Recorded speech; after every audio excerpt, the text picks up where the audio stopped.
ಆಚಿ ಮಸಾಲ. ಎಂತ ಅಡಿಗೆಯ ರುಚಿಯಾಗೋ ರಹಸ್ಯವು 20 ರೂಪಾಯಿ. Yes sir, ಹಂಗೆ ಶುರುವಾದಂತಹ ಜರ್ನಿ ಹೆಂಗೆ ಬಣ್ಣದ ಬದುಕಿಗೆ ಹೆಂಗೆ ಎಂಟ್ರಿ ಕೊಟ್ರಿ? ಬಾಲ್ಯ ಹೆಂಗಿತ್ತು?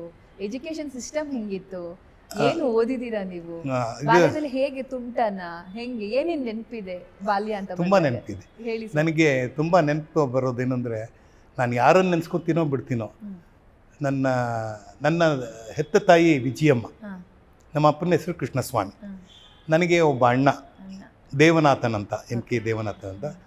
ಅವರು LNTನಲ್ಲಿ ಕೆಲಸ ಮಾಡಿದ್ರು. ನಮ್ಮಪ್ಪ ಇಂಜಿನಿಯರ್ ಓದಿಸಿದ್ರು ಮೈಸೂರಲ್ಲಿ, ನ್ಯಾಷನಲ್ ಇನ್ಸ್ಟಿಟ್ಯೂಟ್ ಆಫ್ ಟೆಕ್ನಾಲಜಿ ಅಂತ. ಆಗಲೇ 65 ನಾನು ಹೇಳ್ತಾ ಇರೋದು, 65ರಲ್ಲಿ. ನಾವು ಬೆಂಗಳೂರು ಬಂದಿದ್ದು 54ರಲ್ಲಿ. 65ರೊಳಗೆ ನಾವು ಸ್ವಲ್ಪ ನಮ್ಮ ಬದುಕು ಸ್ವಲ್ಪ ಸುಧಾರಿಸ್ಕೊಂಡ್ಬಿಟ್ಟಿತ್ತು. ಆದರೆ ನಾನು ಮಿಡ್ಲ್ ಸ್ಕೂಲ್ ಸೇರಬೇಕಾದ್ರೆ ನಾನು ಹೇಳಿದ್ನಲ್ಲ 20 ರೂಪಾಯಿ ಸಂಬಳ ನಮ್ಮ ಅಪ್ಪನಿಗೆ, ಅದರಲ್ಲಿ ಫೀಸ್ ಕಟ್ಟಬೇಕಾಗಿತ್ತು. ನಾನು ಯಾವಾಗಲೂ ಸ್ಕೂಲ್ ಬಿಟ್ಟರೆ ಓಡಿ ಬಂದುಬಿಡ್ತಾಯಿದ್ದೆ. ನಮ್ಮ ಅಲ್ಲೊಂದು ಯಾವುದೋ ಒಂದು ಚಿಕ್ಕ ಸ್ಕೂಲ್ ಇತ್ತು.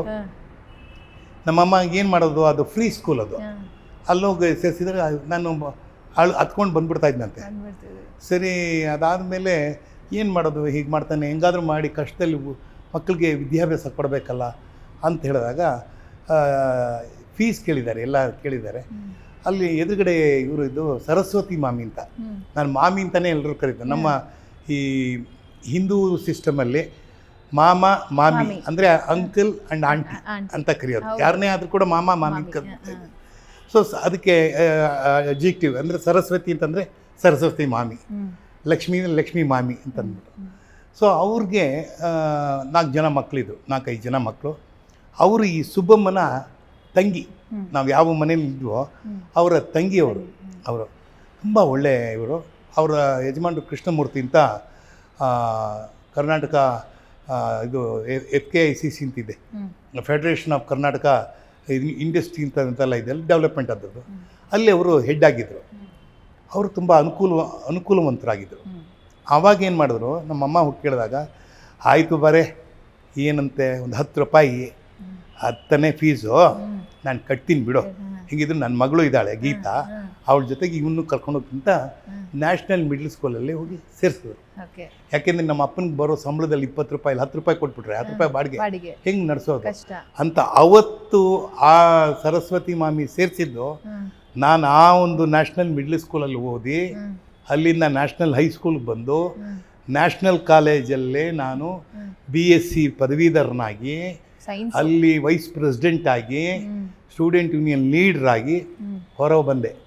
ಇದಕ್ಕೆಲ್ಲ ಅನುಕೂಲ ಆಗಿದ್ದಪ್ಪ ಅಂದರೆ 1ನೇ ಕ್ಲಾಸಲ್ಲೇ ನಿಮಗೆ, ಸಣ್ಣ ಮಗುವಿಂದಲೇ ನಿಮಗೆ ನಾಯಕತ್ವ. ಯಾಕೆಂತಂದರೆ ಅದು ಇನ್ಬಾರ್ನ್, ನಮಗೆ ಅದೇನೋ ಹೇಳ್ತಾರೆ, ಇನ್ಬಾರ್ನ್ ಬಂದ್ಬಿಡ್ತು. ನಾನು ಎಲ್ಲೋದ್ರು ನಾನೇ ಎಸ್ ಅಂತ ಹೇಳೋದು.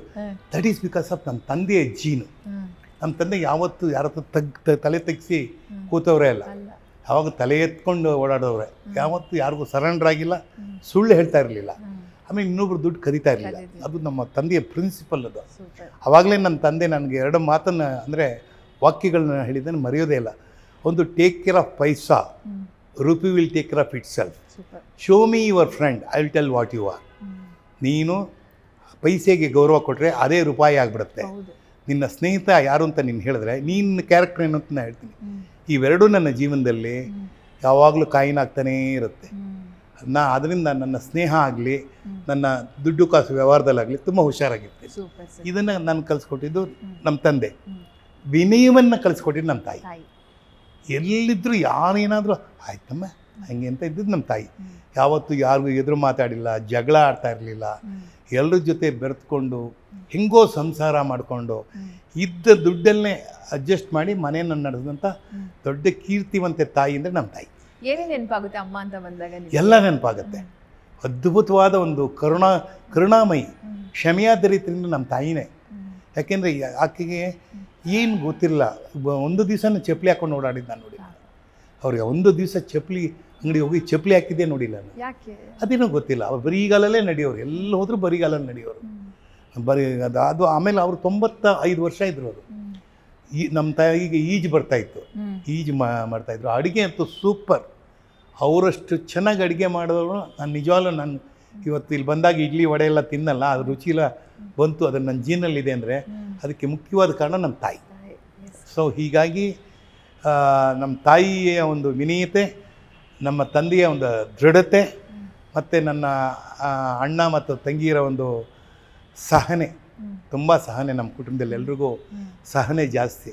ಒಬ್ರನ್ನೊಬ್ರು ಬಿಟ್ಕೊಡದೆ ಒಗ್ಗಟ್ಟಾಗಿರಬೇಕು. ಅಂದರೆ ಕೂಡಿ ಬಾಳಿದರೆ ಸ್ವರ್ಗ ಸುಖ ಅಂತ ಹೇಳಿ ಇವತ್ತಿಗೂ ನಾವು ಒಂಥರ ಜಾಯಿಂಟ್ ಫ್ಯಾಮಿಲಿಯಾಗೇ ಇದ್ದೀವಿ. ಅದರಿಂದ ಆ ಒಂದು ತೃಪ್ತಿನ ಕೊಟ್ಟಿದ್ದು ನಮ್ಮ ತಾಯಿ ಅಂತ ಹೇಳಕ್ಕೆ ಇಷ್ಟ. ಸೂಪರ್.